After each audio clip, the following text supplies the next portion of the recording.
Hello, welcome to Design Time. I'm Jackie Lacey. Today we thought we'd spend a little time talking about creating line within your designs using various types of foliage. I always try to remind people that one of the easiest places for me to start with any design is to use my line to set my form. Therefore, I kind of see a beginning and end. It's sort of like creating boundaries. So with the line, I create the space that I'm going to design within. Always starting with either the tallest, the longest, the widest piece, and then creating the various boundaries going from there. This will help you create the form so that as you begin to add in your floral product and work through completing your design, everything you do reinforces those lines and that form. Because if your line is strong and your form is strong, anytime someone views the design, they will easily be able to pick up on both of those. So as we look at the various foliages that I've got around here, a lot of things are very simple that you can start with using these particular leaves. All of this product came out from around my house because we're in a time where we don't have everything readily available for us, but using this broad, very stiff tropical foliage, we can create very sharp, distinctive line in even just a small piece like this. And then whatever product we decide to put with that, we can easily play off of the lines that we've already created by making sure it stays within that realm of what we want the finished composition to be. Looking at various ways to strengthen both what we've already got in here and what we're going to add with each piece that we add in afterwards. So we have this very vertical design that we've started with here. But broad-based leaves are very easy to use. As you can see with this particular one, I've taken the edges of them and just split them so that I could curl them up very easily. And therefore it covers both some of the mechanical covering down at the bottom with the foliage that extends like that, and then also by creating that line that I've already started to add into that particular design. As we look at another very distinct foliage, Sansevieria, mother's law tongue, very turgid.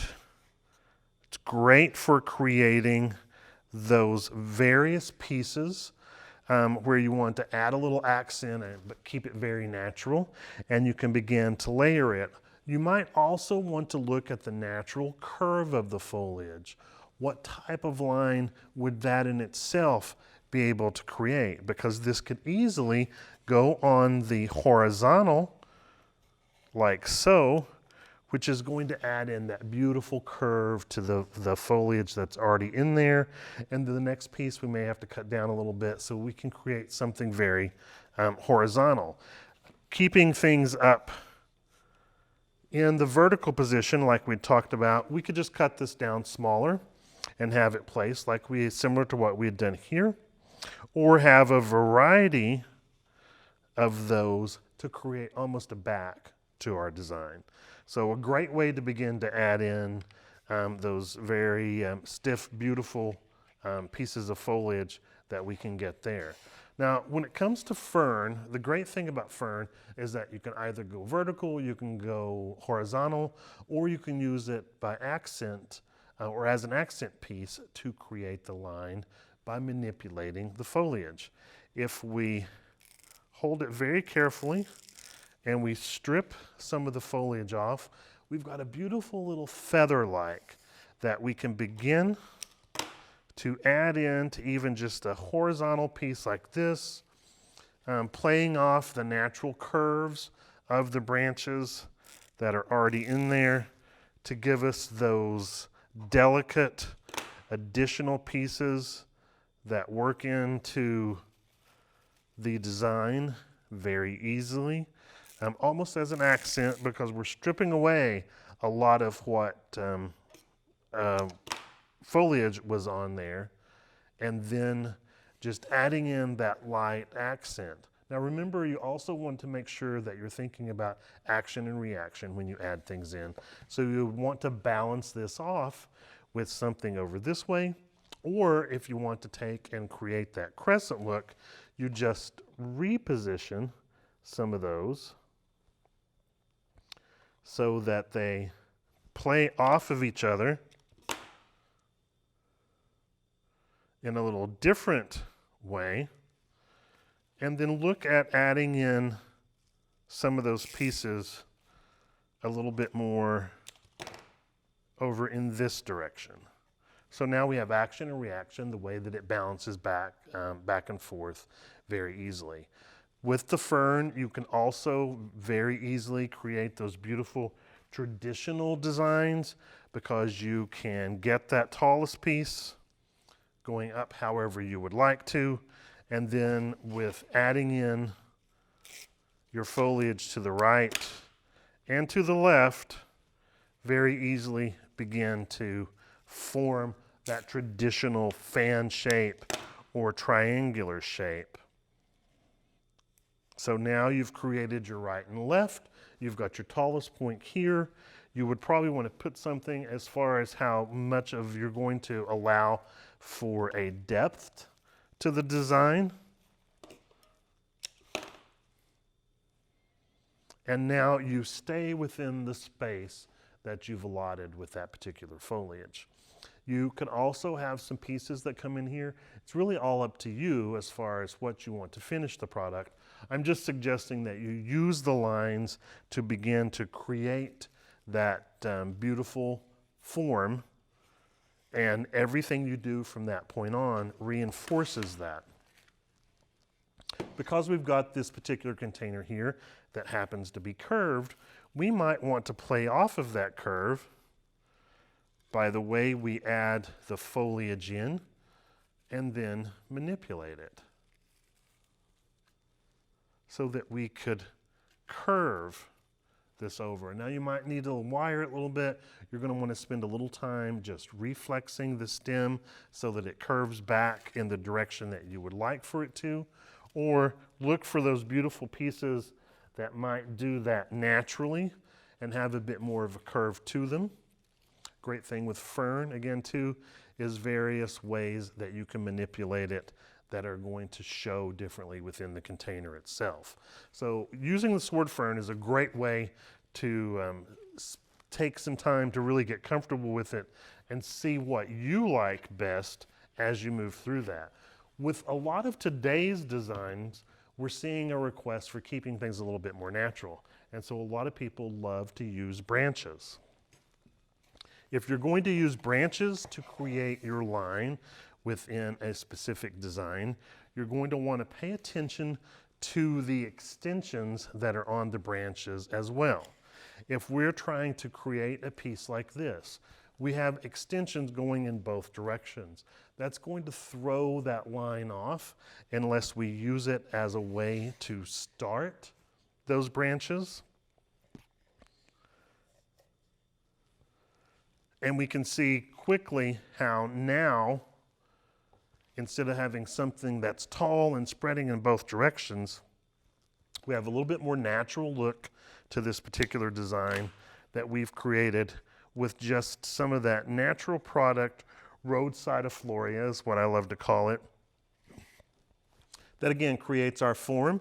We still have a triangular shape here that we could continue with that if we wanted to, or we keep this as an accent and we keep our products worked down in there low and just accenting what we've already started with as we begin to build that finished design out. So you can take it in both directions when you begin to use your lines or your accent pieces to set that form and reshape it.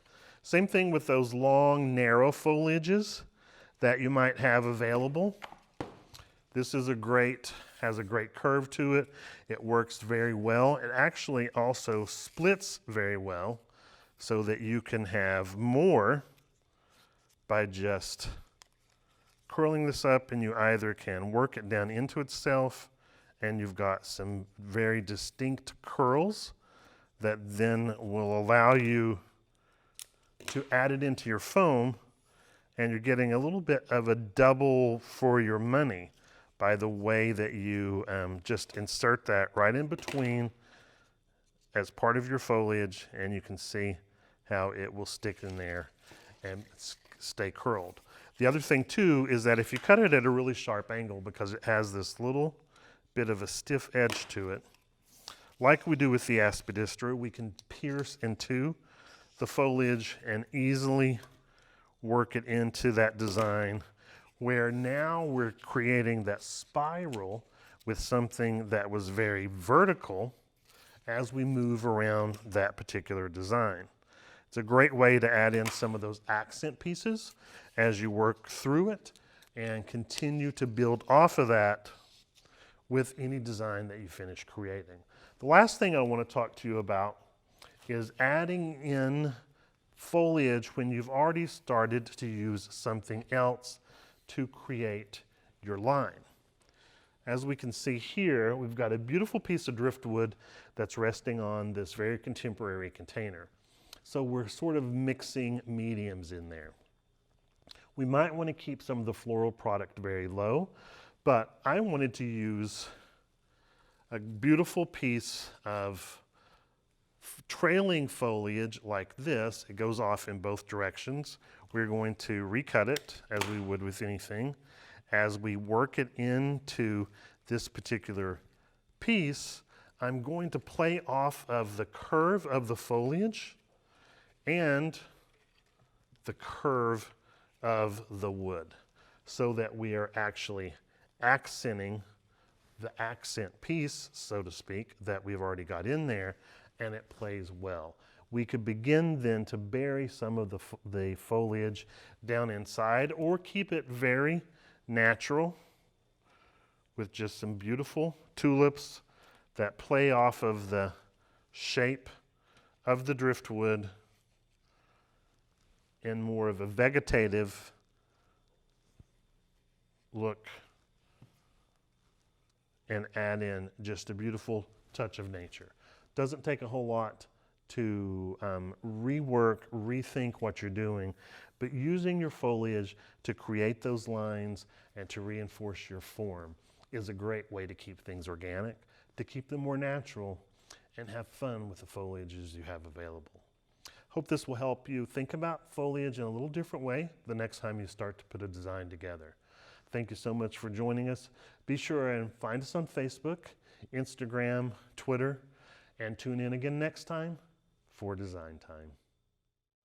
If you enjoyed that video and you'd like to see more, click the subscribe button.